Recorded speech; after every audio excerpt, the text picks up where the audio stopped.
For more info on the topic, focus, and guest of the episode, please check the description below. Please enjoy.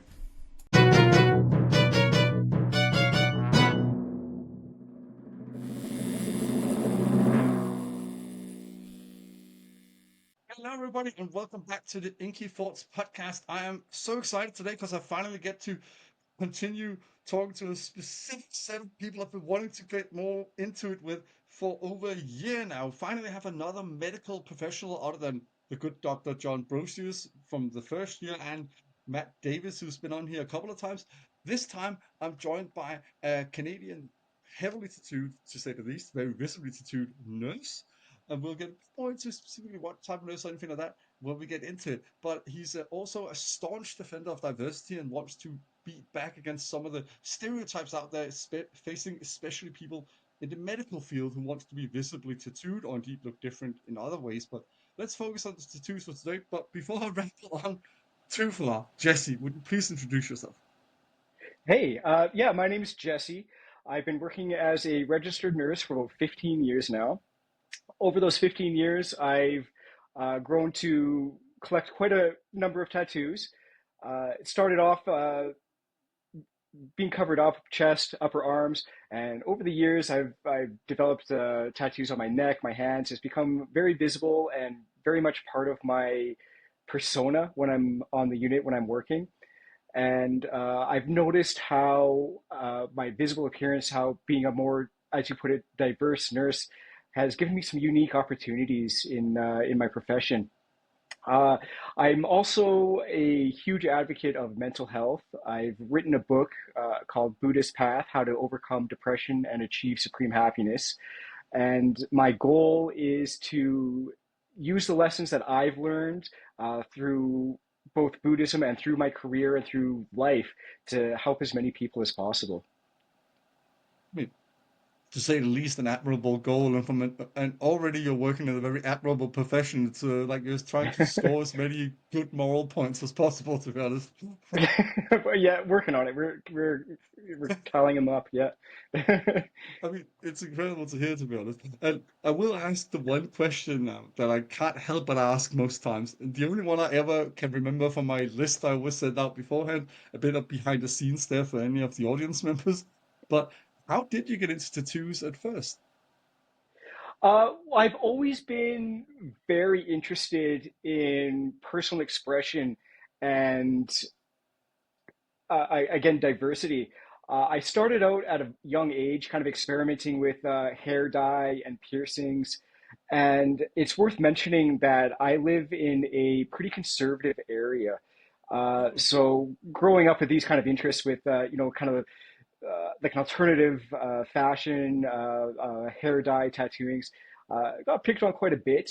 But at the same time, I knew that this was something that was very important to me. People would say to me all the time, if you're having a hard time, people teasing you about your hair, people teasing about your piercings, why don't you give it up? And I just knew it was something that was always very important to me.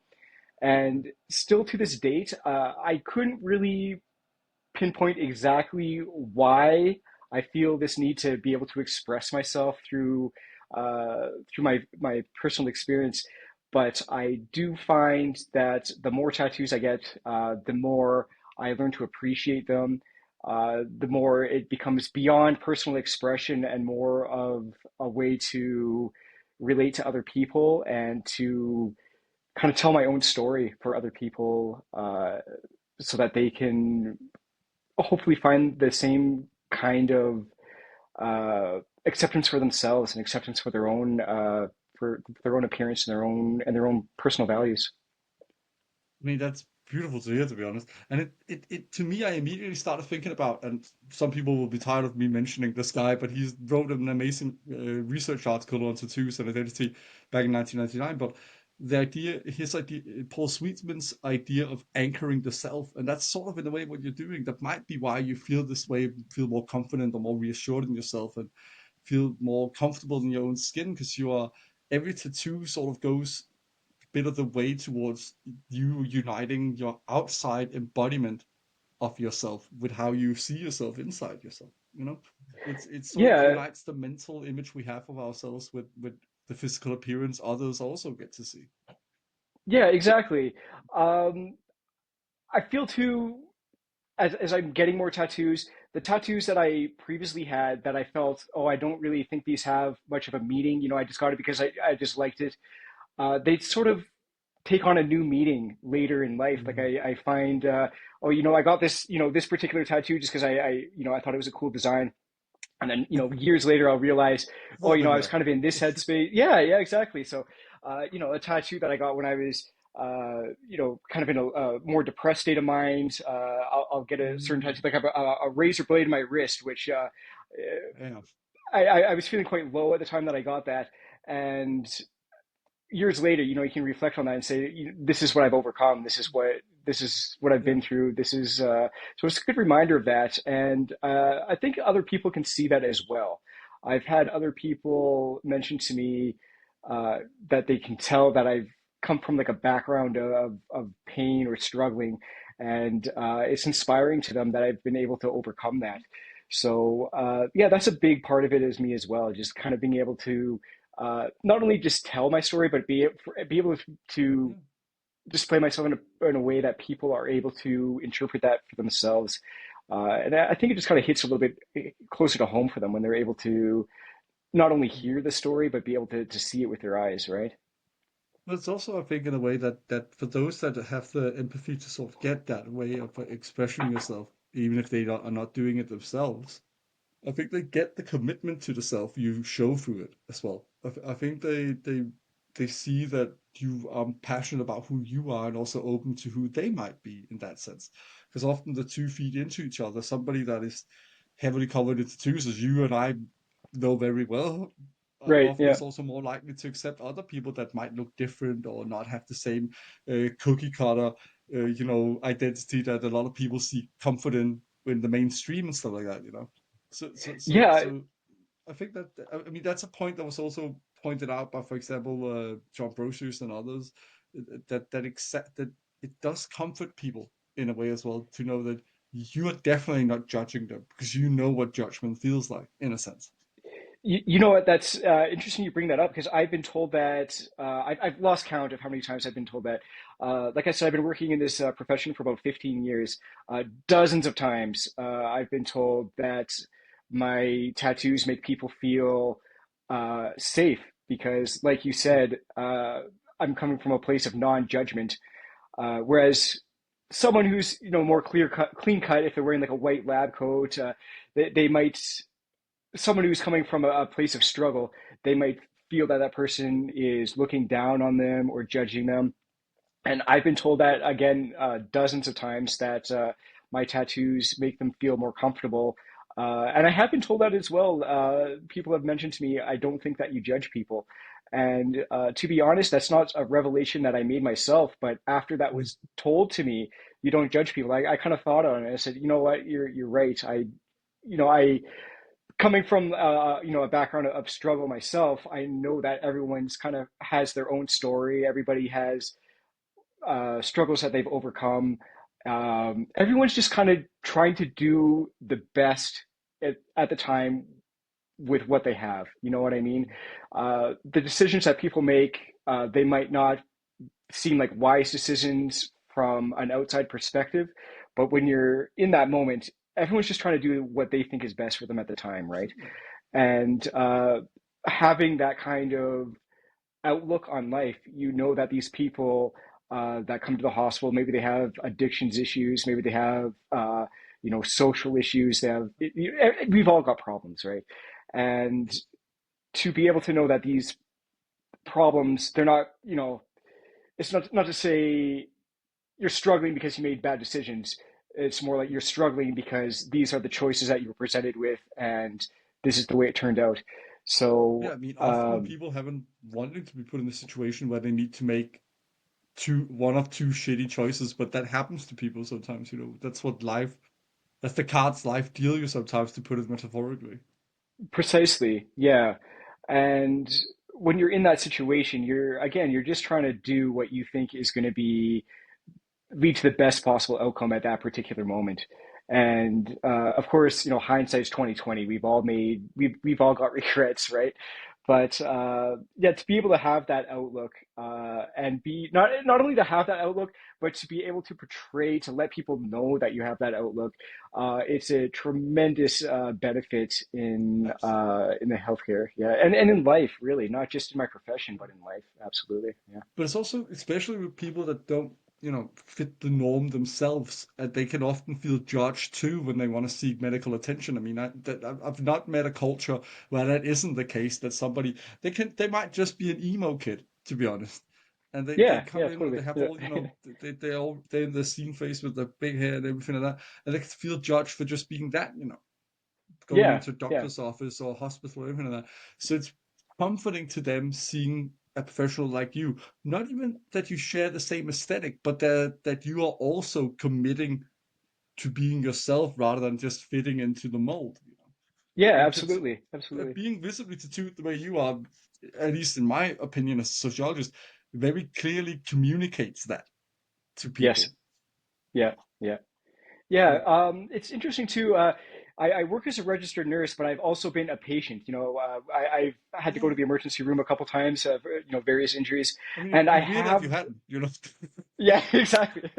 And I have noticed when I'm in the patient role, I do Yeah, get treated differently than when I'm yeah. in The the patient.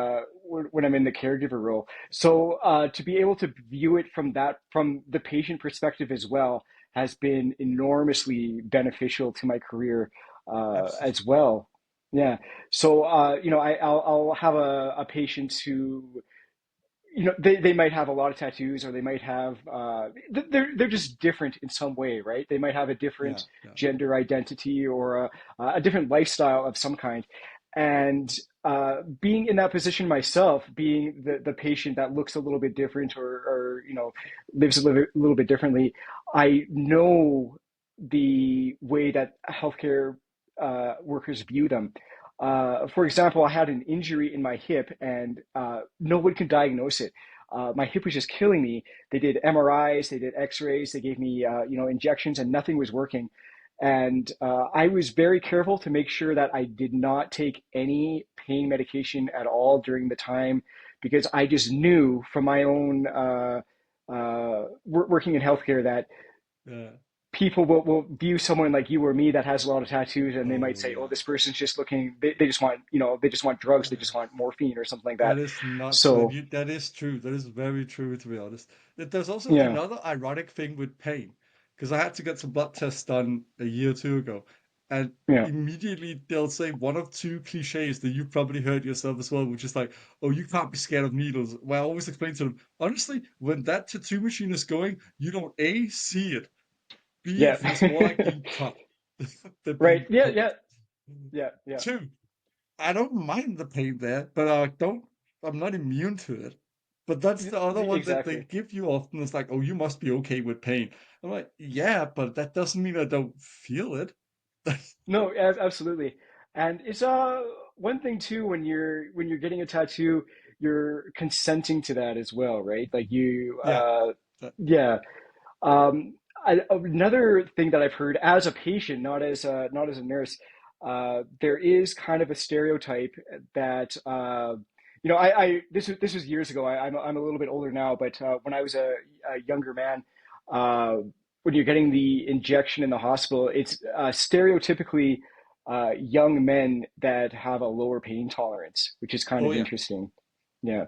So yeah, to be in that position where you have to get some kind of injection for a medical procedure or IV or whatever, they'll say, okay, you know, try not to cry too much. Try to, you know what I mean? So it's kind of interesting to deal with. Like, there's the two sides to the coin, and again, it's a stereotype, but there is there are anecdotes that lead to these stereotypes, right?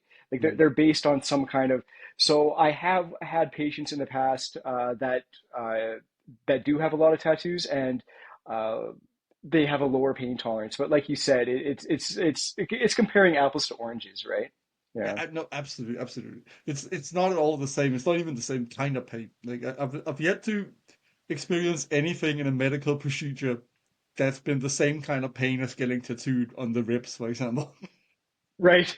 Yeah. You know what? This is kind of funny. The most pain that I've ever been in was when I was Yeah. getting a sports massage. Oh, I have that really that, really that's deep guess like of everywhere I thought you might go with that, given the yeah. context. That was not where I thought it was gonna go. No, like like But sitting for a tattoo, fascinating. like I can sit all day. I think the longest session I've done was maybe like 6 hours or 8 hours. That's Oh wow. but like a sports massage, yeah. Oh, I was ready to tap out after about 20 minutes of that. So, But um, I feel I get where you're coming from because I'm one of those rare people that don't like getting massaged myself. I'll happily massage somebody else, but I don't like it myself. It's just right. pain for me, and I don't like it. Yeah. No, yeah, I didn't go back. That was the one time That's that I've done that. Yeah. Yeah. well, to dig into something you said earlier, actually, in the interview, you said that the tattoos have given you some interesting opportunities in your profession. Would you care Right. to elaborate a bit on that? What kind of opportunities have they given you? Well, the first thing that comes off the top of my head, we had a patient. I'm trying not to give too much identifying information Oh, away, of course, but yes. just yeah, just for the purpose of the story, they had a extremely traumatic life, dealing with abuse and a lot of childhood trauma. Again, I don't want to give too many details away, but just nightmare type stuff, right? Mm, And this young lady was naturally quite what's the word I'm looking for? Uh, she was nervous around men. She didn't really have a lot of trust mm, around men, which, given the context of the story, was 100% completely understandable. Not something that I took personally as as a male mm. nurse, not something that I took personally. And I remember approaching this young woman and saying, "Hi, my name's Jesse. I'm a registered nurse. I just want to check your blood pressure. Is that okay with you?" Um, and I can't remember word for word exactly what I said. I said something along the lines of, "I know I look a little bit weird, but I am a medical professional." And she said, "Oh, actually, you know what? Your appearance puts me at ease. It makes me That's trust you awesome. more." Yeah, it's worth mentioning. I'm getting a little bit older now. I'm turning 40 next month. In my younger days, I also had a lot of facial piercings, and Mm. I had a mohawk, and I would dye my hair all kind of colors. So what you're seeing today is actually a very tame, very tame version of Jesse. I would That is that yeah. will be wild for some audience members to think about that this is you being tame. Right. Yeah, no, I've been on social media for about 5 years now. So if you scroll all the way to the bottom, you'll see you'll see a younger, more handsome version of me. I mean, I've scrolled through it and I did see, what you're talking about. For Yeah. anybody interested in very fit medical professionals, there's a lot of interesting stuff if you go back and through the Yeah. Jesse's archive there. Yeah, so I'm trying to take a different approach now. It used Yeah. to be all about ego and vanity, and now it's more about mental health and I acceptance mean, and don't get me wrong, yeah. even as a straight guy, you are offensively handsome, to be honest. Oh, And well, then you're Canadian, just so, but it has doesn't. pardon me I for don't think offending you. that takes away from I don't think. I mean, I thought about it when I saw it, for example. I think that it doesn't take away from your content what you used to do, because what you do right now is quite beautiful in the way that you're both trying to sound the horn about a lot of problems that people in your profession face at times with Right. overburdening stress from Yeah. there not being enough people often working in hospitals, stuff like that, to judgment they face for wanting to, like you do yourself, identify the way they do, or embody their own identity beneath the uniform. That Right. there's a lot of good altruistic stuff there, but I don't think neither how handsome you are or the stuff you used to post takes away from that. Oh, well, thank you. I appreciate that. Yeah, I've grown up a lot over the last few years. Um, there, there was a good 5 year hiatus, uh, right Mm, around when COVID hit. That's when my depression really got at its very lowest, and that's when I kind of had this transformation, if you will, where I kind of went from a place of extreme ego and extreme vanity, and kind of being broken down and discovering that there's much, much, much more to life than what what I was doing, right? Yeah. I've discovered that things like I brought up my age a couple times. Uh, Aging is inevitable. Yeah. We become attached to the way that we look and the way that we become attached to our beauty, to our youth, and these things fade, right? And that's something that I've learned to embrace and learned to accept, and that aging and sickness and death are inevitabilities in our life. And the sooner we learn to accept this and embrace this, the sooner we really begin to actually live. When you kind of realize that these things are impermanent, that you're not going to be 20 years old forever. Your appearance changes, your outlook on life changes, and you really start to embrace the more important things in life. And that's kind of what I'm going for now in terms of the message that I want to share with people. And it definitely crosses over into my profession as well. Um, Yeah. Dealing with sick people and people that are struggling, I try to convey that to them that this sucks where you're at right now. Nobody wants to be in the hospital. Nobody wants to be a patient. These are impermanent things. You know what I mean? Yeah. And once we learn that, that's when you truly start living. When you discover that there's going to be a definite beginning and a definite end, and then what happens after that? What happens after this stage in your life? And um, yeah, when I started to learn that and started to embrace that, I just felt like this huge. It sounds like such a cliche, but this huge weight being lifted off, that I was able Mhm. to live more freely and live more with a lot more happiness, and without focusing on without clinging to the things that I was trying to cling to. So Well, yeah, it's just it also to me, oh sorry, it also to me seems like you're, because I mean, as an embodiment sociologist especially, I love to focus in on people's idea of their appearance and its importance.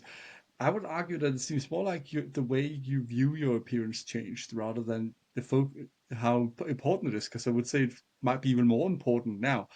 But it seems very clear to me, even looking back at what you used to post and how you used to look, that you care much more about you yourself liking how you look now than other people liking it, which is yeah, a shift I yeah, hope for everyone to experience at some point. Because I think a lot of people are much more interested in other people needing to enjoy their appearance sometimes than they are in right. themselves actually connecting with it or identifying with how they look, which is also why tattoos comes into it, because that's a way of often for a lot of people, it might have been for yourself, you'll be the one to tell me if you recognize this in yourself, but for a lot of people, tattoos also become a way to claim or indeed reclaim a lost sense of self, which it doesn't need to be from trauma or accidents or anything like that, or any overt oppression. But for many of us that have sought comfort in like trends or social norms regarding appearance, and that it becomes a reclaiming of the self to get tattoos and suddenly take control back of your own appearance and looking the way you want to look rather than the way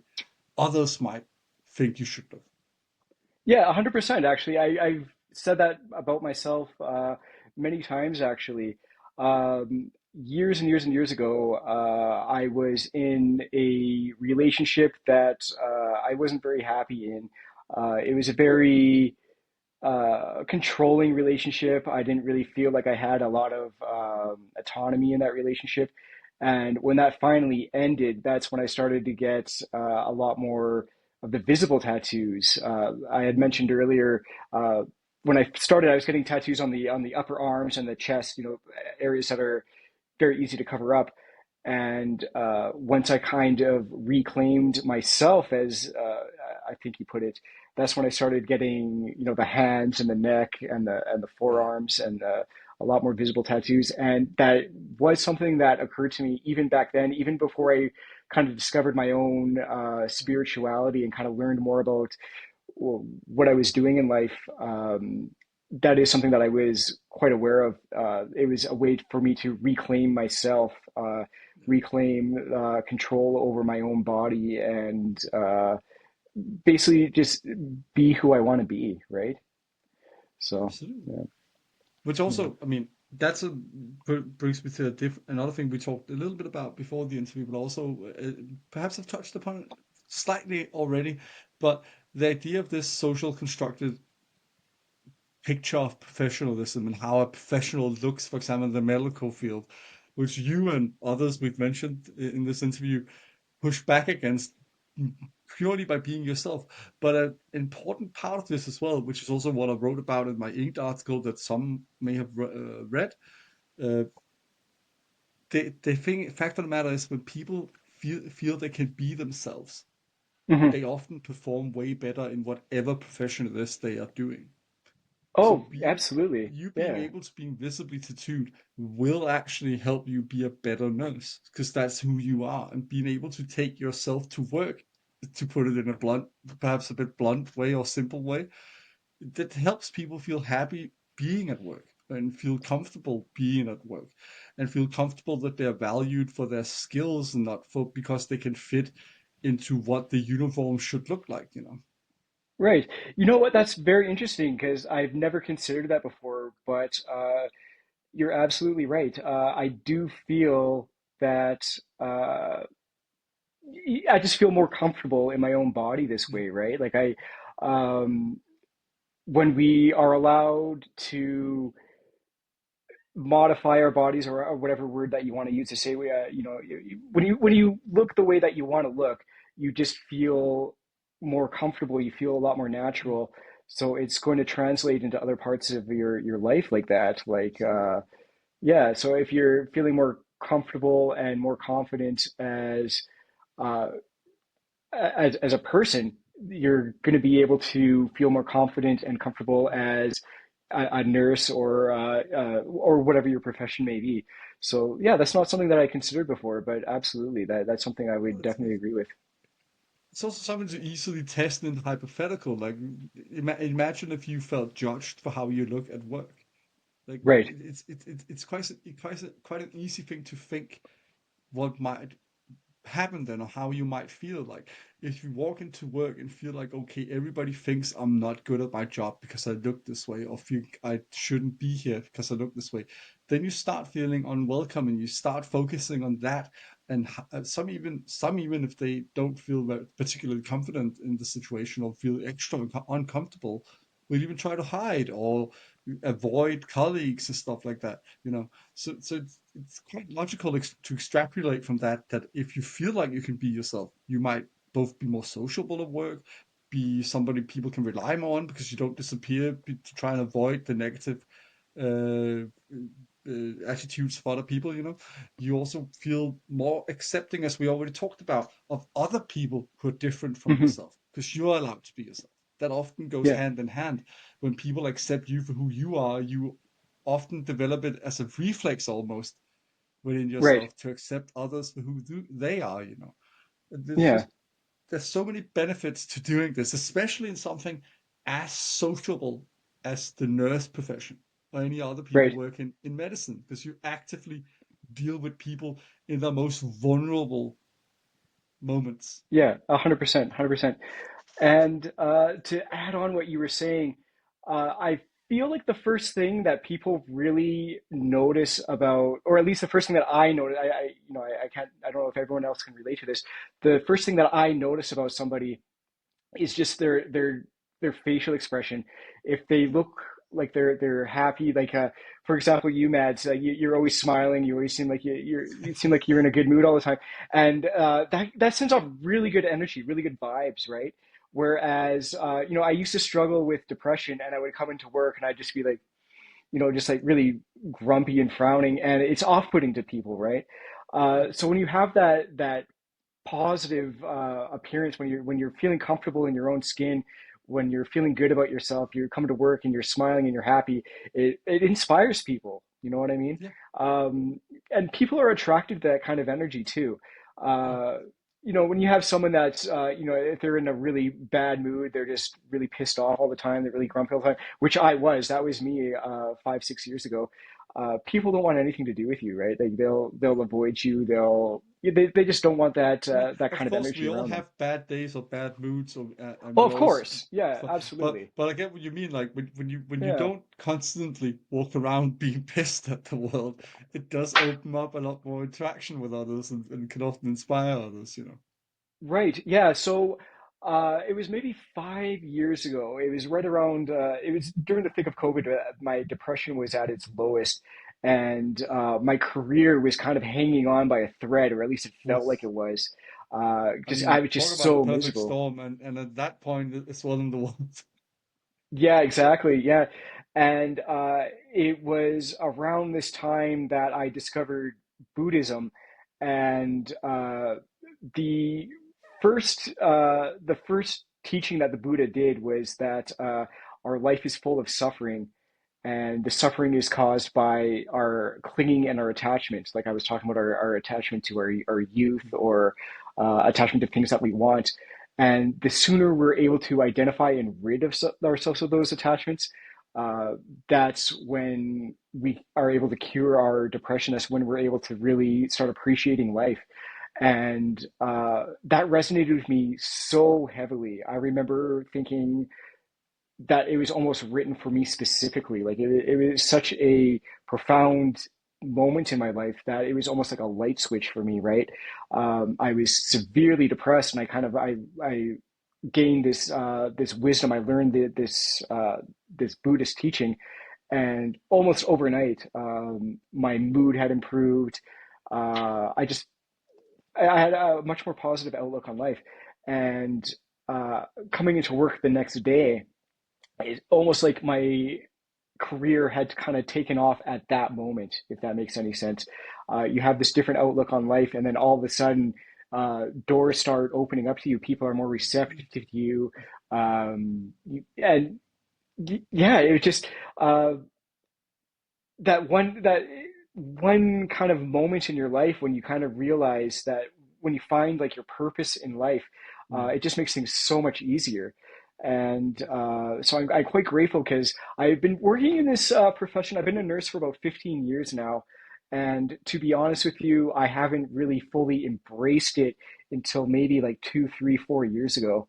We'll say 4 years ago.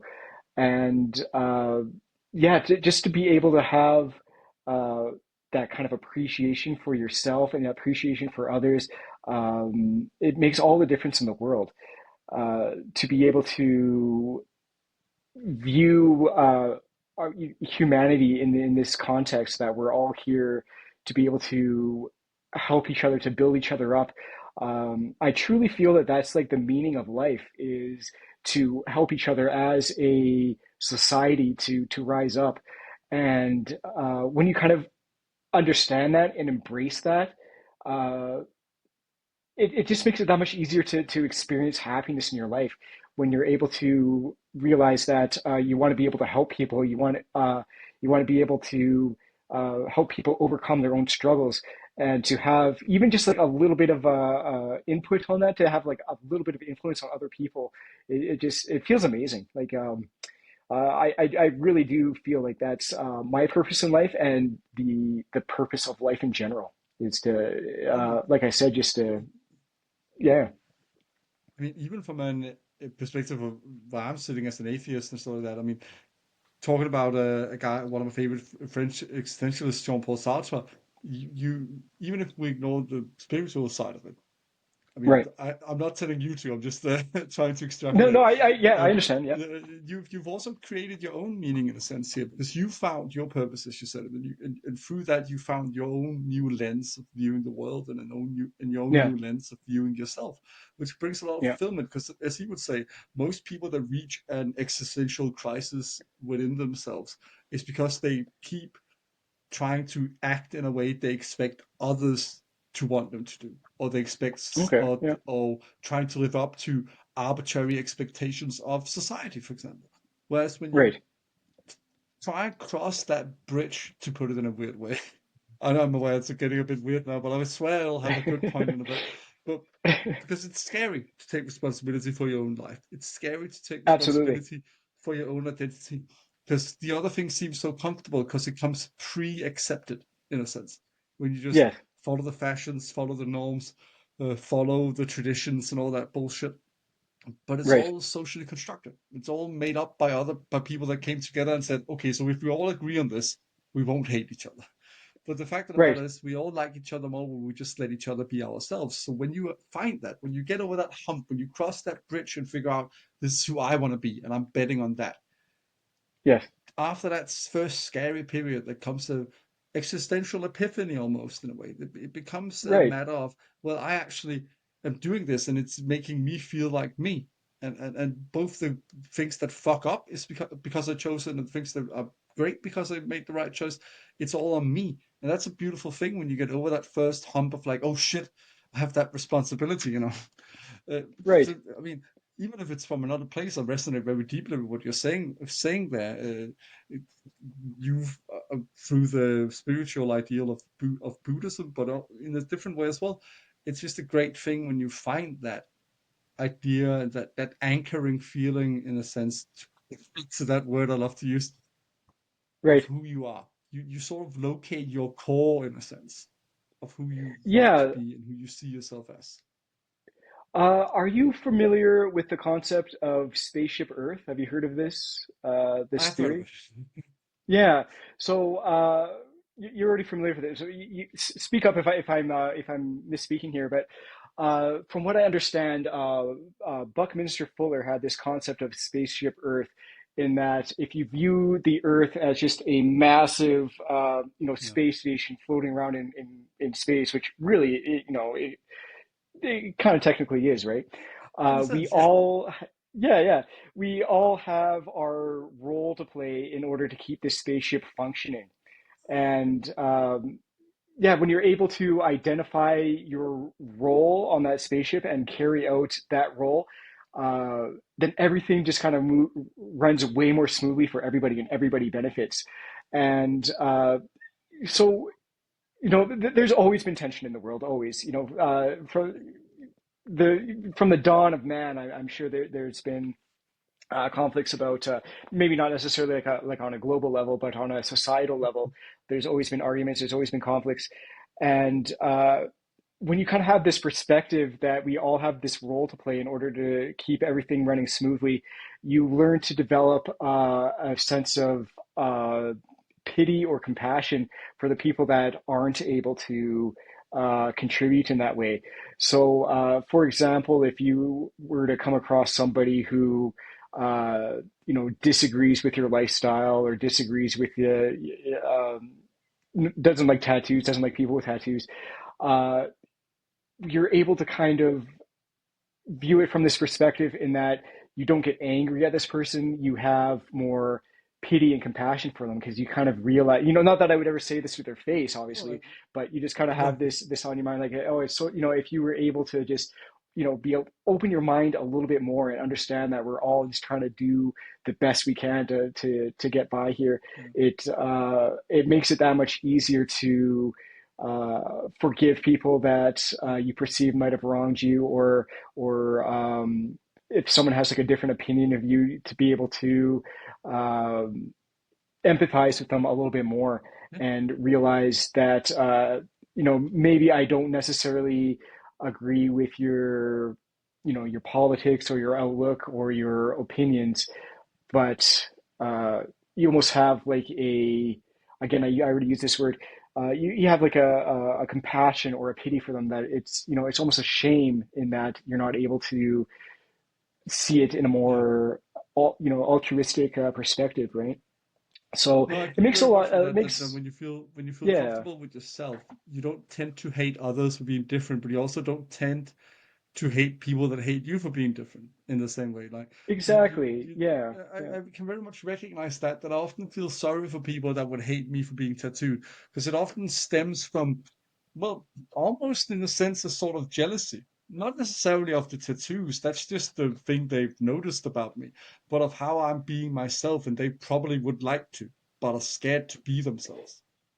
Yeah, it's interesting you say that, 'cause I've literally had people say that to me, especially back in my younger days when I was kind of wearing like more interesting clothing and I had more interesting hair and stuff like that. Don't People would worry, say that Jesse, to you're me still on a very handful of interesting. occasions.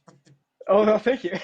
But yeah, people would say that to me. It's like, oh, I wish I could, I wish I could had the balls to look to dress the way I wanted to dress or look the way I wanted to look. Um, so yeah, it's very liberating to just be able Absolutely. But that's again, to it's a good example yeah, of what I've said about with Sartre. Like a lot of people are so scared to do that because they fear the judgment of others. But once you get absolutely, over that fear, it's so liberating to be like, yeah, fuck it. If you hate me for being who yeah, I am, at least I'm who I am, and at least yeah, I like who I and am. yeah, and to build on that, I'm certain that you've had similar experiences. I've had patients, or not even necessarily like, uh, yes, in a professional context, when I'm at work working as a nurse, but also just in my daily life. I've Yeah, had people say, when I first saw you, I wasn't quite sure what to think. I felt you might be a little bit standoffish or whatever. And then once they get to know you, and I've had people tell me, I have a different opinion now on tattoos or on that kind of lifestyle. definitely. Um, yeah, so I kind of wear that as a bit of a badge of honor as well. I like to not that I want to portray myself as like a spokesperson for all No, tattooed people, but I I'm like to also be like I'm not trying to do that either. I just have a yeah, sore background exactly. in No, no, sociology. for sure. But just to be an example of that, right? Just to be Yeah. even just to be like viewed, even if just as an anecdote, later on in that person's life, saying like, oh, I met, I had a nurse that was very heavily tattooed, but they were very kind to me or whatever. Or same situation with you, like I met this guy, he looks like a Viking, he's covered in tattoos, but he's very very very friendly, very very very personable That's just person. So. being very, very, very boringly pale Nordic Danish.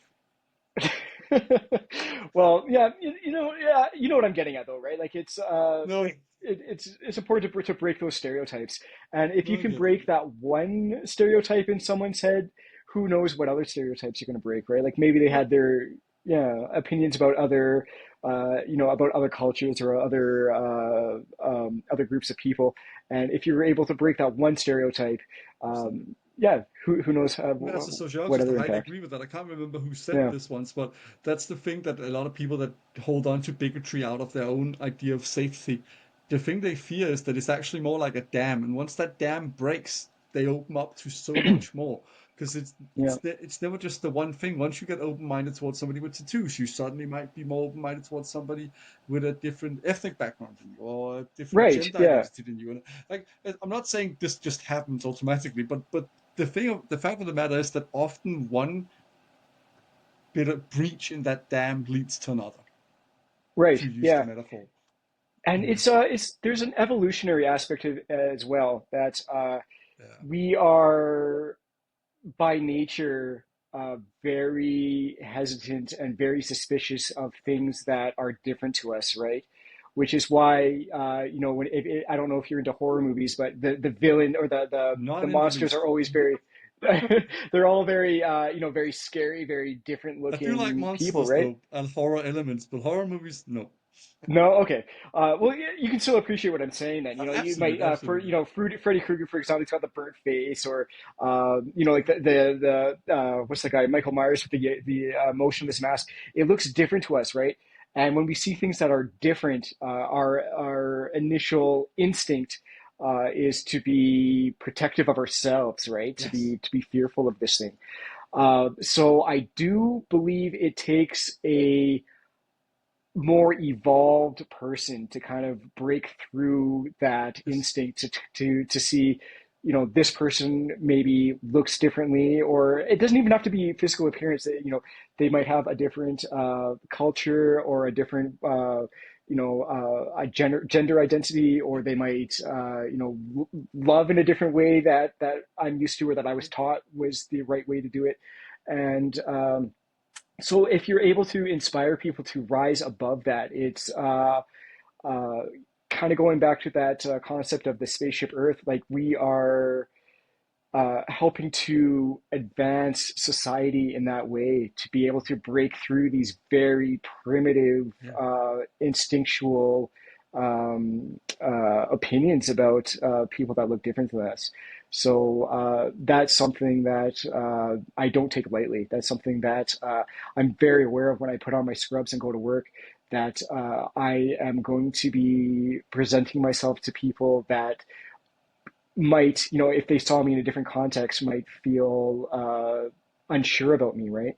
Yeah. So yeah, I think it's important that for everybody, not necessarily people uh, that are different, like regardless if you're, a very clean cut, straight laced, Yeah.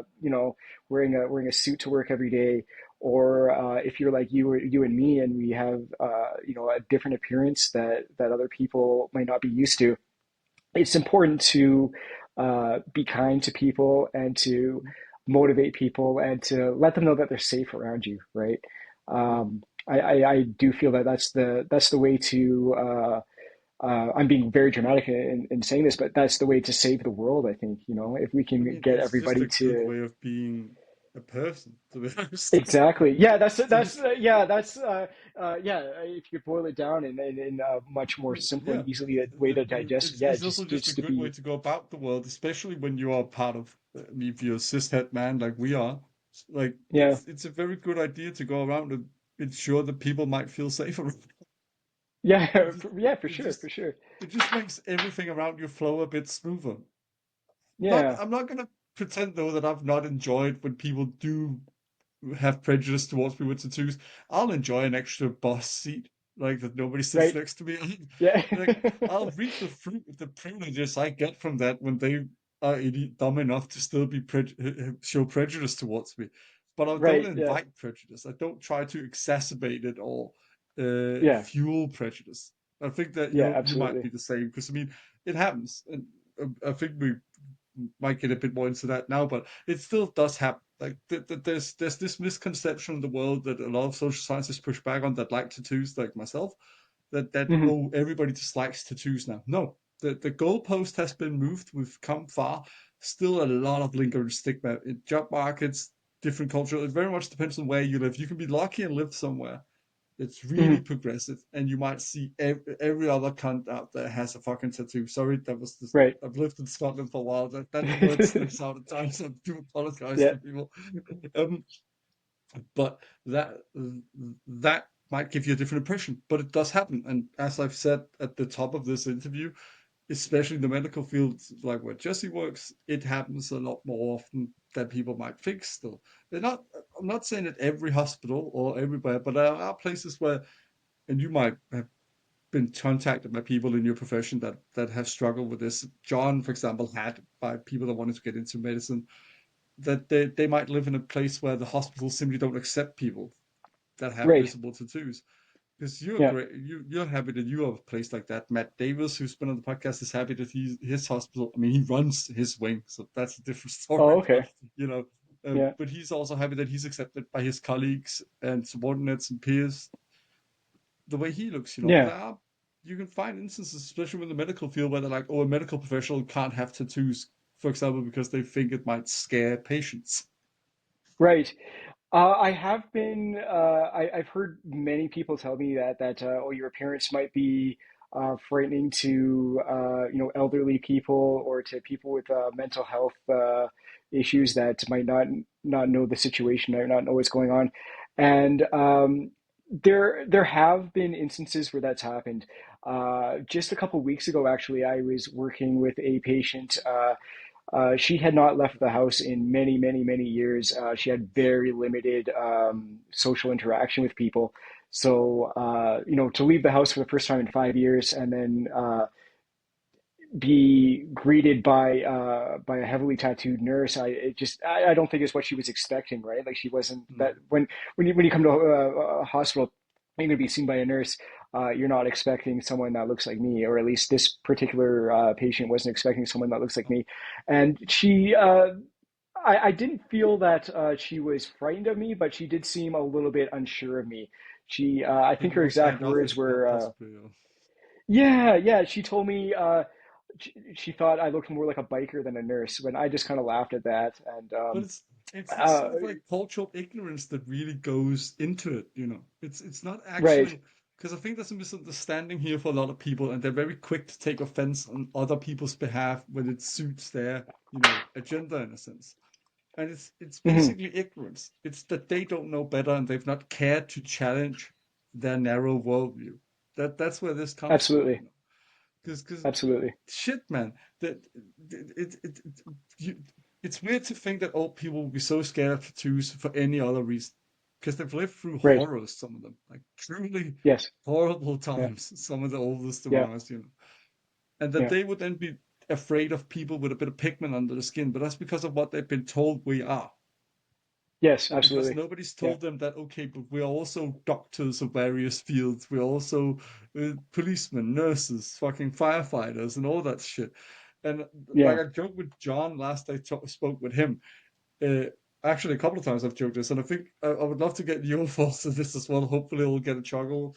But it's wild to imagine somebody, if you were, for example, a first responder in an ambulance, somebody suffered a cardiac episode, and you're out there about to administer first aid, and they'll lie there struggling to survive and say, "Not him. He's got neck Right. tattoos." Yeah. Like it's Yeah. wild to me that you would, because that's the wildest thing to me is that it's proven by studies into this that the medical field suffers more prejudice towards tattoo professionals than any other. But that's wild to me because that's the one that shouldn't have it. Like anything Right. that deals with saving your life, who gives a Yeah. flying fuck what the person looks like? If you can make sure I live to see the next day, I don't care. Yeah. Exactly. No, it's very interesting you bring that up because in a hypothetical situation, like Yeah, someone when their health is at 100%, they're not requiring any medical attention. It's so easy for them to say, "Oh, I would never accept help from this guy because he has yeah, tattoos," exactly. Yeah, or whatever bias they may have. Um, and then when it actually comes down to it, when you're actually in that moment, uh, it's a whole different story, right? It's so easy for me to say like, "Oh, for example, I've never been in a helicopter." Uh, yeah. it'd be easy for me to say, "Oh, I'm never going to go in a helicopter ever. Like they're dangerous, they're scary, they're terrifying." But if I was in a situation, like God forbid, there's Out in the middle of a nowhere in forest. Nova Scotia or something like that on a fucking hike. Yeah, well, yeah. If there's a situation where it's life and death, I need to get on a helicopter. I'm going to get on the helicopter, right? Yeah. So yeah, I get thousands of comments on social media saying like, "Oh, I can't believe anyone would Yeah. ever hire this guy. I But can't, same I with would Matt never." and John. They also get these comments like, "Oh, I would not want my doctor to be tattooed." And it's like, Yeah, seriously. So in a situation where your health is in crisis, yeah. But yeah, so I've like, been working as a nurse for 15 years now. I can't tell you how many thousands, maybe tens of thousands of patients that I've worked with.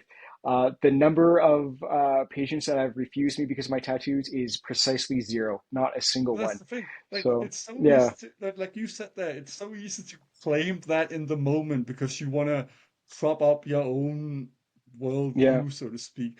But when yeah, the chips are down, like you would have to be the biggest moron on the planet if you are in a medical emergency and you're like, not yeah, Jesse. Jesse has tattoos. I'll wait right. another hour for Yeah, another nurse to exactly. come. Like Yeah, no, that yeah, is it's never the happened. It's biggest never own happened. goal ever. Like that is Yeah, you putting yeah, yourself at further risk for some yeah. arbitrary ideal about appearance. Yeah, yeah.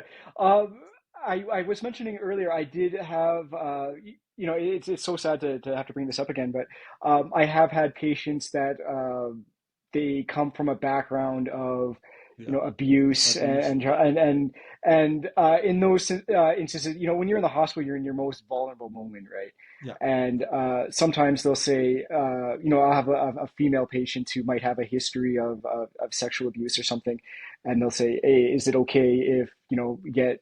Is there a female nurse that can help me to the bathroom instead?" yeah, And I do not take that personally in the absolutely. least. I say, absolutely, yeah, for absolutely, whatever makes you feel more comfortable. Excuse me, more comfortable, more safe. We can arrange that. That being said, I find that people typically warm up to me pretty quickly. Yeah, I but was also, if I may add, that's not in a life-threatening situation often, or in a real That's like, yeah, or that's in a true as well. That's truly, true as well. like, Yeah, or in a truly medical crisis. Like, yeah, I absolutely get that. That if it's, for example, a yeah, checkup, or you need to get the report done after you've been assaulted, stuff like that. yes, Your life and continued physical health is not in the yeah, balance there, and then it can be important to your mental health.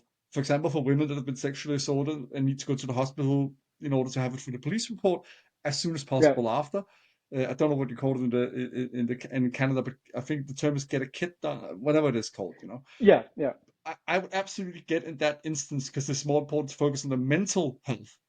If you do absolutely. everything you can to accommodate their needs in that aspect, for example, by waiting for a female nurse to be available, you know. Yeah, yeah, But if they come in with a gunshot wound, right.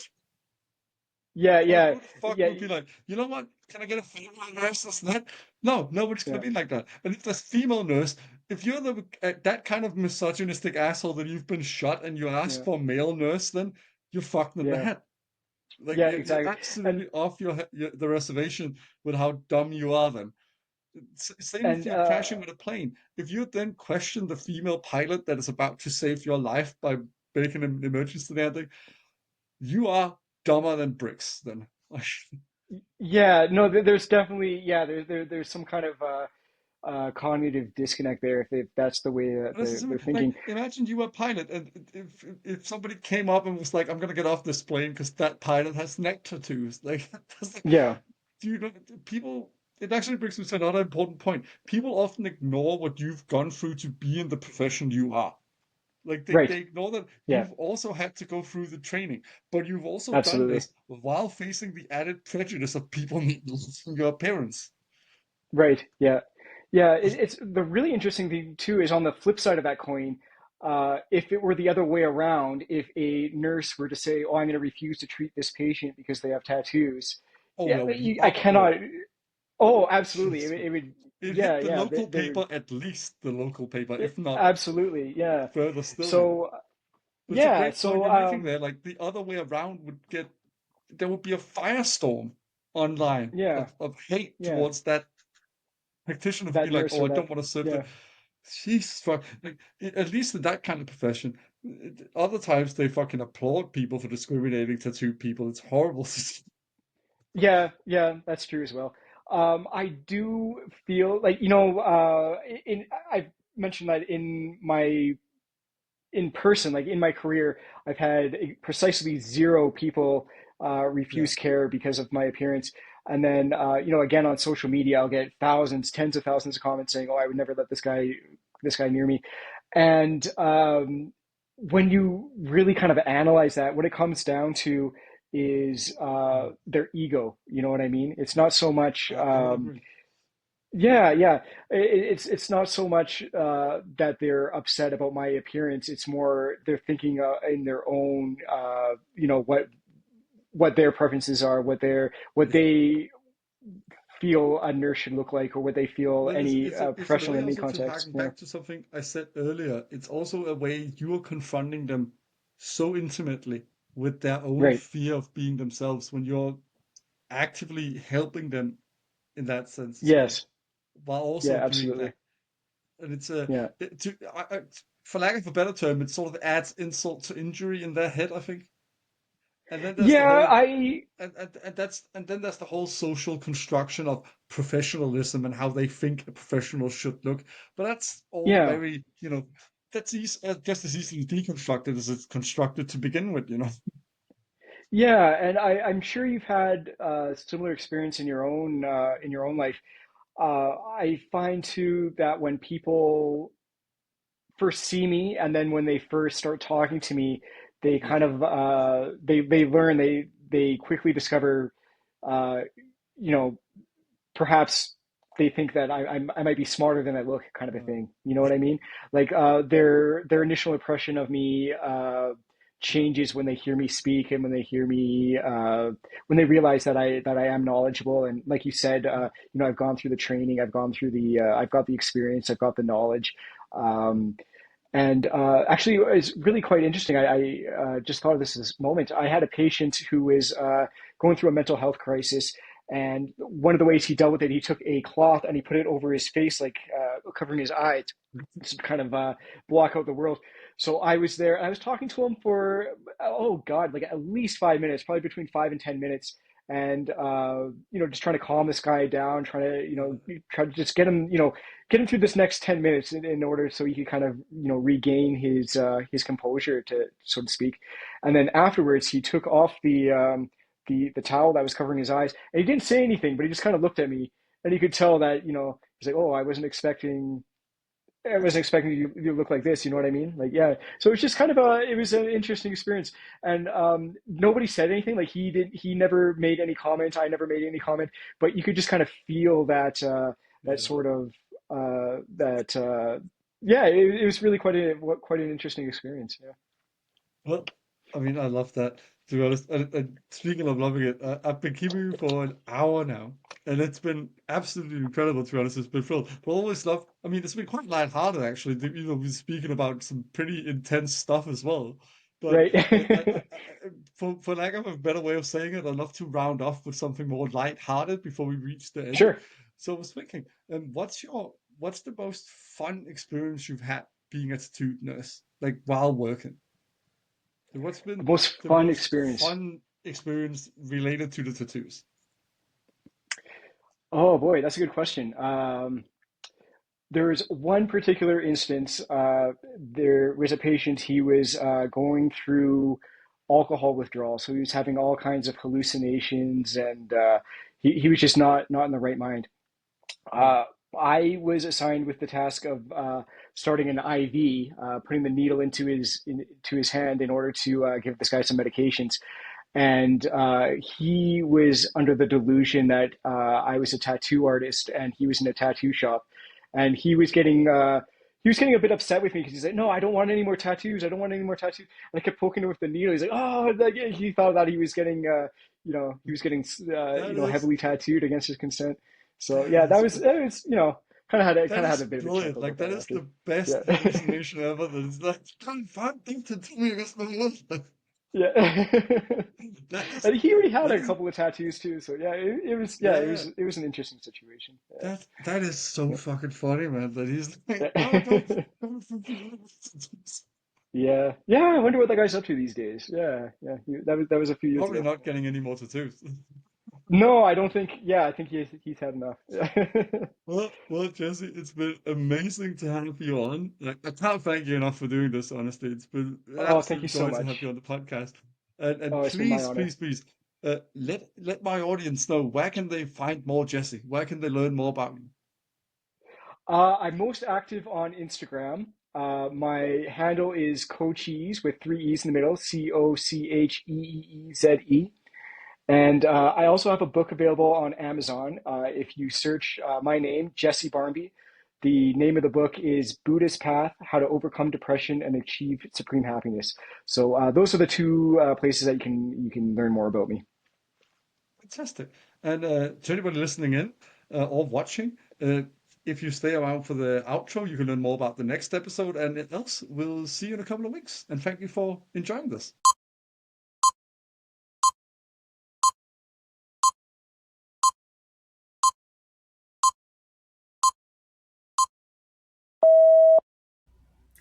Hello, everybody. I hope you loved this episode. There's a bit of housekeeping to do this time in the outro. So, first of all, let me say it's always a great pleasure to talk to professionals from fields like the one Jesse's in and hear their own lived experiences and insights with being heavily tattooed in something like the medical field. Because as a nurse, he has so much contact with people of all walks of life. And it's interesting to know how he both navigates that as well as what prejudice he might have faced and how the work he puts in to alleviate some of this. But yeah, I hope you got a lot from it.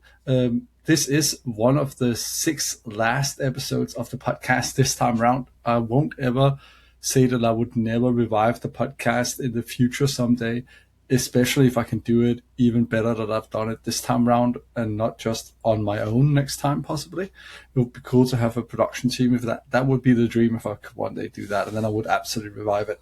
But yeah, this is one of the last 6 episodes. Next time, about a month from now, not going to give a precise date, but next month from when this comes out, I'll be talking to the amazing Dolly Tattoos, owner of the Dollhouse in Brighton, and we're going to talk about one of mine and honestly also her favorite topics, which is bodily autonomy and tattoos, and reclaiming the self, as I love to talk about on here. So yeah, you have something to look forward to then. It's an incredible episode with an incredible tattoo artist, and yeah, I hope you'll enjoy it when that time comes.